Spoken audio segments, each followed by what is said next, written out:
بعض مضامین ایسے ہوتے ہیں جو عام لوگوں کو سمجھ نہیں آتے ہیں. کچھ باتیں ہوتی ہیں جو طلباء اور علماء تو سمجھتے ہیں لیکن عام لوگ نہیں سمجھتے ہیں. تو عام لوگوں کے لیے پھر یہ ضروری ہے کہ تفصیل میں علماء کے ساتھ بیٹھ کر اس مسئلے کو سمجھے، اور اگر نہ بھی سمجھے تو اجر ان کو بیٹھنے کا پھر بھی ملے گا. سعودیہ کے اندر ایک ڈیرا تھا جس کے اندر پشتوں میں درس ہوتا تھا پٹھانوں کے لیے. تو وہ باقی زبانیں تو لوگ کہتے ہیں آسان ہے، پشتوں مشکل ہے، کیونکہ وہ ڈرم میں جو پتھر ڈالے جاتے کہتے ہیں وہ زبان ہے، لیکن یہ بات غلط ہے. بہرحال وہ ایک عربی اس میں بیٹھا کرتا تھا. تو ایک بار کسی مجلس والے نے اس سے پوچھا، وہ عربی جانتے تھے وہ پٹھان، لیکن وہ پٹھانوں کے لیے پشتوں میں درس ہوا کرتا تھا. تو وہ پٹھان نے اس کو عربی میں کہا کہ حضرت آپ بیٹھتے ہیں کافی عرصہ سے اس مجلس میں اور آپ کو تو پشتو سمجھ نہیں آتی ہے. تو اس نے یہی بات کی، اس نے کہا اللہ کے بندے میں تو اس لیے بیٹھتا ہوں کہ یہ جو مجلس ہے نا، مجلس میں بیٹھ جاؤ مجھے کچھ سمجھ آئے یا نہ آئے لیکن اللہ مجھے بخش دے. یقیناً آپ لوگ بہت بڑے خوش قسمت لوگ ہو. جب نبی فرماتا ہے لا یشقی بہم جلیسہم، ان کے ساتھ بیٹھنے والا بھی بدبخت نہیں ہوتا، تو وہ جو اصل مقصد کے لیے آئے ہوتے ہیں وہ کتنے خوش نصیب ہوں گے. اور پھر سیکھنے میں بہت ساری باتیں اگر آپ نہیں سیکھ سکے تو ایک کلمہ تو آپ نے سیکھ لیا سبحان اللہ و بحمدہ سبحان اللہ العظیم. اگر یہ بھی آپ نے یاد کر لیا، ثقیلتان کا معنی بہت زیادہ بھاری. ایک شخص تھا اور اللہ کے بندے کو دیکھو، اس نے یہ ایک بات سیکھی، اس کو کسی عالم نے یہ بات سکھائی کہ دو باتیں ہیں، دو کلمے ہیں جو زبان پر بہت زیادہ ہلکے ہیں، اللہ کو بہت زیادہ محبوب ہے. یہ صفت مشبہ کا صیغہ ہے، صیغہ، تو اس میں بہت زیادہ کا معنی بہت زیادہ اللہ تبارک و تعالیٰ کو پسند اور بہت زیادہ ہلکے اور میزان ترازو میں بہت زیادہ بھاری ہیں. سبحان اللہ و بحمدہ سبحان اللہ العظیم. تو اس اللہ کے بندے نے اس عالم سے پوچھا کہ مجھے یہ باتیں دوبارہ بتا دیجئے. اس نے دوبارہ بتائی، کہا پھر بتائیے، پھر بتائی. اس شخص کے ذہن میں یہ بات بیٹھ گئی. دیکھو واللہ آپ دیکھو انہیں خاتمے کا دار و مدار ہوتا ہے، خاتمے کا. اب یہ شخص ہر ایک جس کو ملتا ہے نا کہتا ہے حضرت آپ کو ایک حدیث سناتا ہوں، اللہ کے رسول نے فرمایا دو باتیں ہیں اللہ کو بہت زیادہ پسند ہیں، زبان پر بہت زیادہ ہلکے ہیں، ترازو میں بہت زیادہ بھاری ہیں، سبحان اللہ و بحمدہ سبحان اللہ العظیم. جس سے ملتا ہے ایک کو دوسرے کو تیسرے کو یہ بات کہتا رہتا ہے.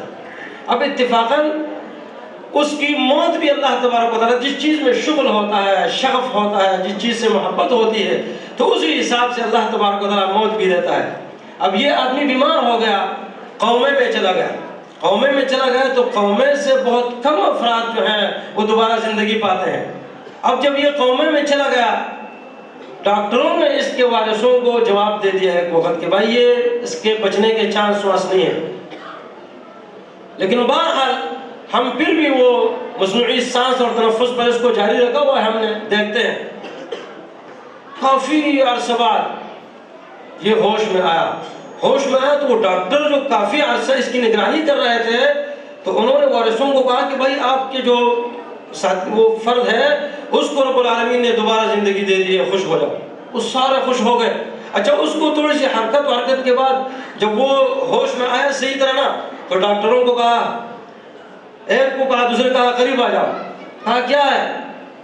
کہا دیکھو اللہ کے رسول نے فرمایا ہے کہ دو باتیں ہیں جو اللہ تبارک و تعالیٰ کو بہت ہی زیادہ پسند ہیں اور زبان پر بہت زیادہ ہلکے ہیں اور ترازو میں بہت زیادہ بھاری ہیں، سبحان اللہ و بحمدہ سبحان اللہ العظیم. یہ کہہ کر فوت ہو گئے. دیکھو یہ اس نے اپنا ایک مشن بنایا تھا. مشن. امام ابو زرعہ الدمشقی رحمہ اللہ حدیث کے بہت بڑے ماہر ہیں. ٹائم نہیں، انہوں نے مجھے 5 منٹ کا کہا تھا لیکن ایک دو باتیں کر دیتا ہوں صرف، کیونکہ زندگی کا پتہ نہیں ہے، بھروسہ نہیں ہے. اگلے پروگرام میں ہم میں سے کون ہوگا کون نہیں ہوگا، اور میں تو ویسے بھی بیمار ہوں، بہرحال کچھ پتہ نہیں چلتا نا، تو کسی کا پتہ نہیں چلتا.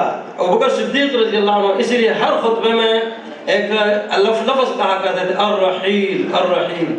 لوگوں کوچ کا ٹائم ہے، بس ابھی کوچ ہونے والا، یہ اعلانات ہو رہے ہیں. دیکھو مالی وللدنیا انما انا فی الدنیا کراکب استظل تحت شجرۃ ثم راح فترکها۔ اللہ کے رسول نے فرمایا میں تو درخت کے سائے میں بیٹھنے والا ایک مسافر ہوں، ایک شخص کراکب بلکہ سوار جا رہا ہوں۔ درخت کے سائے میں آدمی کتنی دیر بیٹھتا ہے؟ کہاں بھی جانے والا ہوں۔ تو کیا بستروں کا پوچھتے ہو کہ بستر اور یہ اور وہ؟ یہ زندگی تھی آپ کی، آپ کا مشن تھا، آخرت کی سوچ آپ نے بنائی۔ تو امام ابو زرعہ الدمشقی رحمہ اللہ، ان کا اوڑھنا بچھونا سند ہے۔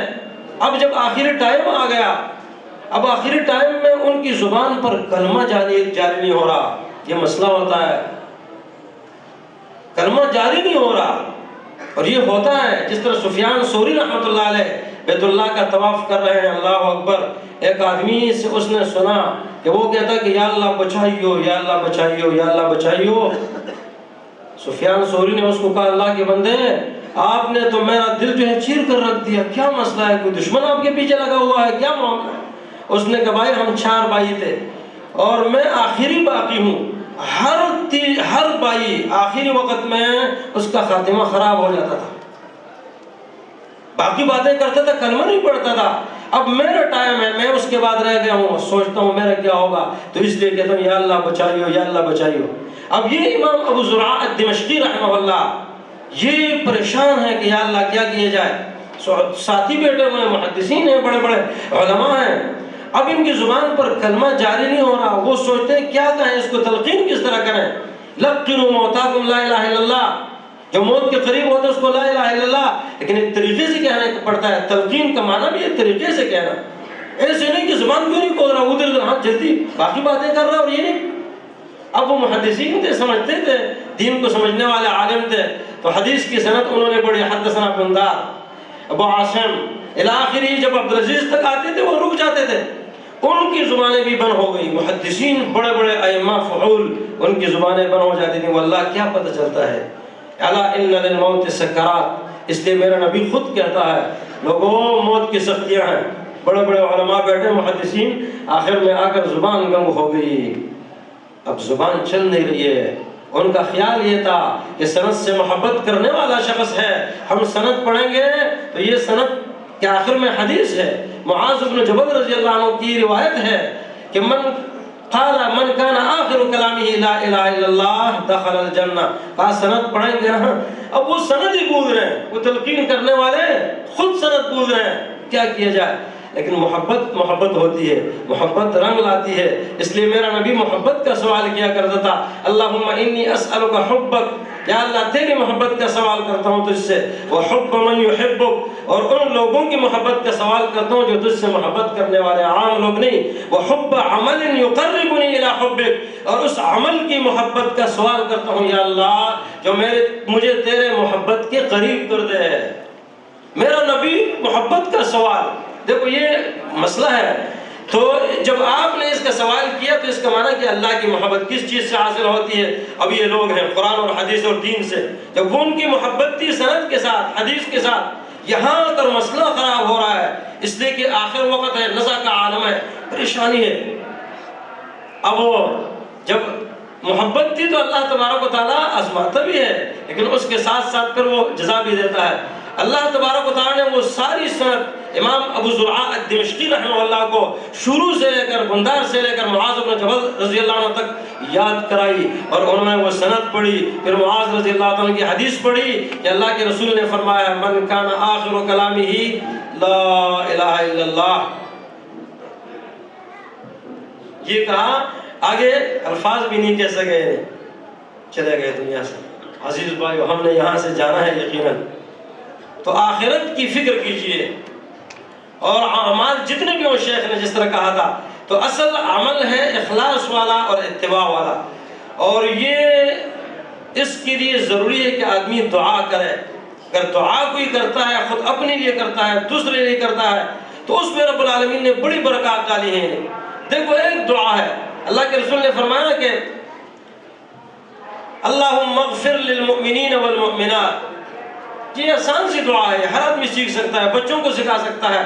اللہم اغفر للمؤمنین والمؤمنات، یا اللہ تمام ایمان والوں کو بخش دے، مرد ہوں یا عورتیں، تو اب یہ نیت کرے کہ مومن جب میں نے کہہ دیا تو وہ انسانوں میں سے ہوں یا جنات میں سے ہوں، وہ گزرے ہوئے جنات یا انسان ہو، یا موجودہ جنات اور انسان ہو، یا بعد میں آنے والے جنات اور انسان ہو، اگر یہ صرف اس کی نیت کرتا ہے، نیت کہ ان سب کے لیے بخشش مانگتا ہے، تو اس کا اجر کتنا ہے؟ اللہ کے رسول نے فرمایا کہ اس کے لیے ہر شخص جو جنات اور انسانوں میں سے پہلے گزرے ہیں، مومن جو موجود ہیں جو بعد میں ہیں، یعنی اس کے جب ہر کہا تو یہ سب اس میں داخل ہے، ہر مومن اور مومنات کے بدلے ایک نیکی اللہ لکھ دے گا۔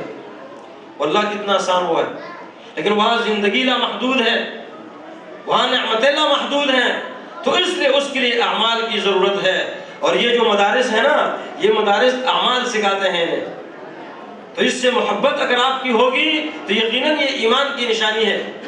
مدارس سے اس دین کی بنیاد پڑی ہے۔ دار ارقم پہلا مدرسہ ہے جو خفیہ طور پر قائم تھا، دار ارقم۔ اس کے بعد دوسرا مدرسہ یہ اللہ اکبر عمر رضی اللہ تعالیٰ عنہ کی بہن فاطمہ کا مدرسہ تھا، اس کا گھر مدرسہ تھا۔ لوگ کہتے ہیں یار خواتین کو تعلیم کی کیا ضرورت ہے؟ وہ بھائی خواتین نے مدرسے کی بنیاد رکھی ہے۔ ہجرت سے پہلے دوسرا مدرسہ یہ خواتین کا تھا، دوسرا مدرسہ۔ اور اس شخص کی بہن تھی کہ جو اس وقت تمام لوگوں میں سخت تھا، جب اس کو پتہ چلا اس کو مارنے کے لیے آیا، لیکن اللہ تبارک و تعالیٰ نے اس کے ذریعے اس کو ایمان بخشا ہے۔ عمر کے ایمان لانے کا سبب اللہ کے رسول کی دعا ہے بنیادی، اور اس کے بعد فاطمہ جو اس کی بہن ہے نا، اس کی ماں ہے جو مار مار کھاتی تھی بیچاری، دوسرا مدرسہ اس کا ہے۔ اور تیسرا مدرسہ یہ ابوبکر صدیق رضی اللہ تعالیٰ کے گھر کے آگے چبوترے میں ایک مسجد بنی ہوئی تھی، جو تھوڑی سی باہر نکلی ہوئی تھی اور تھوڑی سی اندر۔ اللہ اکبر، بکا ان لا یملک عینین۔ لوگ اگر اس کے نماز جو ہے وہ صرف نماز، وہ مدرسہ بن گیا۔ اس کے نماز کو دیکھ کر واللہ اپنی نماز میں خشوع و خضوع پیدا کرو۔ نماز تو اہم چیز ہے، سب سے پہلے نماز کی پوچھ ہوگی، سب سے پہلے تو نماز وہ مدرسے کا بنیادی درس تھا نماز کی شکل میں۔ اور وہ نماز اس نے تعلیم نہیں دی، بلکہ نماز کے اندر کھڑے ہو کر رویا کرتا تھا، اور اس لیے وہ اشراف و قریش پریشان ہو گئے۔ صحیح بخاری کی روایت ہے، افزع ذلک اشراف و قریش کے بڑے بڑے جو لوگ ہیں وہ اسی وجہ سے پریشان ہو گئے کہ ہماری عورتیں فتنے میں نہ پڑ جائیں، اس کی وجہ سے کہیں وہابی نہ بن جائیں، یا ہمارے بچے جو ہیں اس کی وجہ سے وہابی نہ بن جائیں۔ اس کو دیکھیں گے کہ یہ رو رہا ہے، کیا مسئلہ ہے؟ مساجد کا احترام کرو، اس میں بے جا ہنسا مت کرو۔ آپ کی نماز بھی دعوت ہے، صرف نماز، زبان کے بعد نماز صرف ہو۔ آپ کا کھانا پینا، اٹھنا بیٹھنا، آنا جانا، آپ کی معیشت معاشرت، یہ تمام کی تمام یہ دین ہے، یہ دعوت ہے۔ اللہ تبارک و تعالیٰ کا کتنا بڑا کرم اور احسان ہے۔ حقیقت یہ ہے واللہ باللہ میں اس کا بالکل یعنی کوئی شخص بھی اللہ تبارک و تعالیٰ کے احسان کا شکریہ نہیں ادا کر سکتا، خاص کر آپ لوگوں میں سے، کہ اللہ تبارک و تعالیٰ نے ہماری توقعات سے بہت زیادہ آگے رب العالمین نے ہمیں کامیابیاں عطا فرمائی ہیں۔ ان میں سے ایک یہ ہے کہ یہ ہمارے دو مدارس ہیں، ایک جامعہ عثمان بن عفان الاسلامیہ، یہ جو یہاں اس میں بنین اور بنات لڑکیوں اور لڑکوں کے دونوں شعبے ہیں۔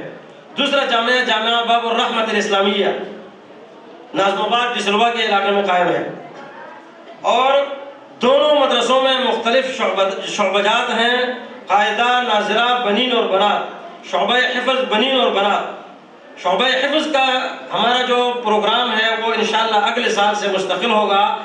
اس سال بچوں کے ساتھ ان کی پڑھائی تھی، جس میں 2 بچیوں نے اللہ تبارک و تعالیٰ کے کرم سے حفظ کیا ہے، جس میں سے ایک بچی 10 سال کی ہے، قرآن مجید زبانی یاد کیا اس نے بحمداللہ۔ اس کے ساتھ ساتھ شعبہ درسی نظامی ہے، یہ بنین اور بنات میں مکمل شعبہ ہے، مکمل نصاب ہے بحمداللہ۔ تعلیمی بالغان کا شعبہ ہے، مولانا عبدالکریم صاحب اس کی سرپرستی فرماتے ہیں۔ شعبہ دعوت اور تبلیغ ہے، یہ شعبہ دعوت اور تبلیغ جو ہے یہ عام تبلیغ، عام دعوت نہیں، بلکہ ایسے مراکز پر ساتھی جاتے ہیں جو شرک کے بڑے بڑے اڈے ہوتے ہیں، اور وہاں جا کر یہ نہیں کہ کوئی تخریب کاری کرتے ہیں، یہ بحمداللہ وہاں جا کر بحمداللہ یہ آپ کو کہیں نہیں ملے گا، وہاں جا کر کتاب اور سنت کی دعوت دیتے ہیں، توحید کی دعوت دیتے ہیں بحمداللہ، پمفلٹ وہاں تقسیم کرتے ہیں، رسالے تقسیم کرتے ہیں۔ کئی جگہ ان کی وجہ سے انہوں نے مارے کھائی ہیں، اور کئی کیس ہوئے، 6-7 میں نے خود مجھ پر کیس ہوا ہے۔ اپنی بڑائی کی بات نہیں، آپ کے سامنے کام رکھ رہا ہوں، تعارف ہے، تاکہ انشاءاللہ آپ خوش ہوں تو اللہ تبارک و تعالیٰ آپ کی خوشی سے بھی راضی ہو سکتا ہے۔ نیک کام پر خوشی، پھر آپ کا تعاون دعاؤں کی شکل میں، دیگر تعاون کی شکل میں، تو یہ انشاءاللہ خیر اور برکت کا باعث ہوگا۔ اس لیے شعبہ دعوت اور تبلیغ یہاں بھی سلسلہ ہوتا ہے، لیکن دیگر مختلف علاقوں میں سندھ تک ہمارا یہ سلسلہ پیدا ہوا بحمدللہ۔ اگر جو ہم نے ظاہر نہیں کیا ہے، شعبہ یتامہ اور بیوگان، 21 یتیم بچے اور بچیاں اور اسی طرح بیوائیں، ان کے ساتھ ماہانہ بحمدللہ تعاون ہوتا ہے، اور ساتھی اس میں خصوصی دلچسپی لیتے ہیں۔ اللہ تبارک و تعالیٰ ان کی دین اور دنیا سنوار دے، ان کے تمام مشکلات آسان فرما دے۔ عصری تعلیم کا شعبہ ہے، یہ بھی بنین اور بنات اسکول کا ہے۔ یہ ہمارا اپنا جو پروگرام ہے وہ مڈل تک ہے، بعد میں میٹرک تک بھی ہو سکتا ہے، لیکن یہ اس کے تحت ہے، یہ اوپر اور وہ نیچے۔ ایسا نہیں ہے کہ یہ نیچے ہے اور وہ اوپر، یہ جو دین ہے، یہ دین اوپر، وہ اس کے لیے ہے، لیکن ہے بہر صورت پھر بھی کمپیوٹر کی ہماری کلاس اس سال شروع ہو گئی ہے، لیکن اس کے لیے لیب کی مکمل جگہ کی ضرورت ہے، تو انشاءاللہ اگلے سال اس میں باقی پروگرام ہوں گے۔ مساکین ہیں، ان میں 80 گھرانے ہیں بحمدللہ، وقتاً فوقتاً ان کے ساتھ تعاون کیا جاتا ہے۔ اسی طرح مکاتب ہیں، مکاتب کا ایک سلسلہ ہے ہمارا کہ جو بچیاں فارغ ہوتی ہیں تو ان میں سے جو بچیاں کسی جگہ کام کر سکتی ہوں، ہم انہیں ایک مکتب کھول کر دیتے ہیں۔ اس وقت 12 مکاتب ہیں بحمدللہ مختلف علاقوں میں کہ وہ وہاں تعلیم دے رہی ہیں، اور ان کو وظیفہ بھی دیا جاتا ہے، اور ان بچوں کی حوصلہ افزائی کی جاتی ہے، ان کے امتحانات لیے جاتے ہیں۔ 12 مکاتب ہیں مختلف علاقوں میں، اور اس کے مختلف انشاءاللہ جو پروگرام ہیں جو آپ کے سامنے آئندہ رکھ دیے جائیں گے۔ 2 مسجدیں ہیں، یہ جامع مسجد محمدی اور جامع مسجد فضل اللہ تعالی، اور تیسری ہے جامع مسجد الکریم، وہ انشاءاللہ قریب اس کا سلسلہ بھی شروع ہو جائے گا۔ ان تمام اداروں میں 66 کلاسیں ہیں، جن میں 44 اساتذہ، استانیہ اور عملہ دین محمدی کی خدمت میں بحمدللہ مصروف ہے۔ ان تمام اداروں میں 1500 تک طالب علم فی سبیل اللہ مفت تعلیم حاصل کرتے ہیں۔ اس وقت ہمیں ضرورت ہے، لڑکیوں کی تعداد بہت زیادہ بڑھ گئی ہے، نمازیوں کی بھی اور طلباء کی بھی، تو ایک مستقل جگہ کی ضرورت ہے، جس کے لیے پلاٹ کی بات چیت ہو چکی ہے، جس کی قیمت ہے 92 لاکھ روپے۔ ایک کمپیوٹر لیب کی ضرورت ہے، اسکول کے لیے مستقل جگہ کی ضرورت ہے، سولر سسٹم جو ہے اس کی ضرورت ہے، کیونکہ بجلی اکثر ہوتی بھی نہیں ہے، طلباء کو بہت زیادہ پریشانی ہوتی ہے، اور عموماً ہوتی بھی نہیں ہے، اور بل بھی بہت زیادہ آتا ہے۔ بہر صورت یہ تمام کام اللہ تبارک و تعالیٰ کے خالص فضل اور کرم، اور آپ تمام ساتھیوں کی دعاؤں اور آپ کے نیک تمناؤں اور آپ کی مالی اور جانی تعاون کی صورت میں یہ پروگرام سارے ترتیب پا رہے ہیں، تو اللہ تبارک و تعالیٰ آپ کا دیا ہوا آپ کا ہر قسم کا تعاون قبول فرمائے، اور آپ کی تمام مشکلات آسان فرمائے۔ اس میں بہت سارے معاونین ہیں، خصوصی دلچسپی لینے والے، بلکہ وہ ان کے سرپرست ہیں یہاں کے، میں نام بھی نہیں لیتا ہوں، انہوں نے مجھے منع کیا ہوا ہے۔ باقی ساتھی ہیں سرپرست، اور بھی بہت سارے ساتھی ہیں، لیکن خصوصی سرپرست ہمارے تو وہ بھی الحمدللہ تشریف لائے ہوئے ہیں، باقی علماء ہیں، یہ سارے سرپرستی فرماتے ہیں طلباء کی، تو اللہ تبارک و تعالیٰ اس کو آپ کے لیے ہمارے لیے صدقہ جاریہ بنا دے اور اس کو قبول فرمائے۔ اگر قبول ہو گیا تو بہت کچھ، اگر قبول نہیں ہوا تو بہت سارا کچھ جو ہے وہ رائگاں چلا جائے گا۔ اللہ تبارک و تعالیٰ آپ پر بھی اور ہم پر بھی نظر کرم فرمائے اور یہ قبول فرمائے۔ اللہ تبارک و تعالیٰ آپ کا تعاون اور آپ کا دیا ہوا آپ کا انا اپنے بارگاہ میں قبول فرمائے، اور ان بچوں کو عالم بعمل بنائے۔ آپ تمام ساتھی اس انعامات میں دلچسپی لیں، تاکہ جو انعامات تقسیم ہوتے ہیں، فرسٹ نمبر جو آئے ہیں، تو یہ آپ کی ان کی طرف سے حوصلہ افزائی ہے، اس پر آپ کو بہت بڑا اجر ملتا ہے بحمدللہ۔